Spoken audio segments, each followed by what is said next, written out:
In today's video, I'm going to teach you how to blend background through a foreground layer in Affinity Photo.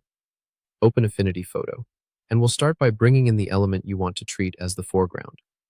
Go to File in the top menu and choose Place. Select your foreground image, whether that's text, a logo, or a person cutout, and click to place it onto your canvas. This will add a new layer on top of your background.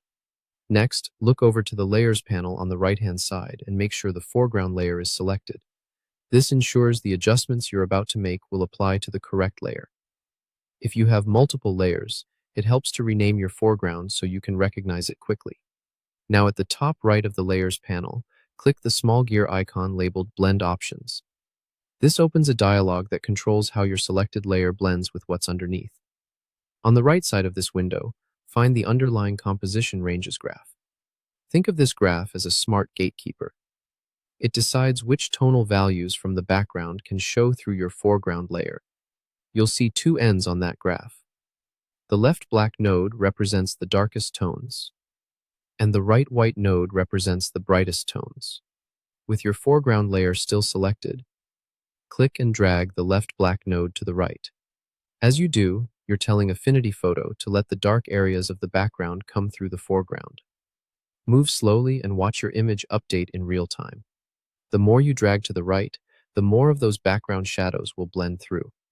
This is especially useful when you want your foreground to feel integrated with a textured or moody background without lowering opacity across the entire layer. If you want a sharper, more defined cutoff between what blends and what doesn't, click once on the line to add a second node.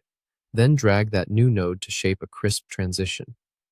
This gives you precise control, so, for example, mid-darks can break through decisively while deeper tones remain hidden, or vice versa. It's a powerful way to avoid a muddy look and keep edges intentional. When you're happy with the blend, click close to apply the effect. Nothing is flattened or permanently altered, so you can revisit these settings anytime by reopening Blend Options and fine-tuning the nodes as your design evolves. That's all there is to it. You've used underlying composition ranges to blend background shadows through your foreground layer for a professional, nuanced result. Congratulations!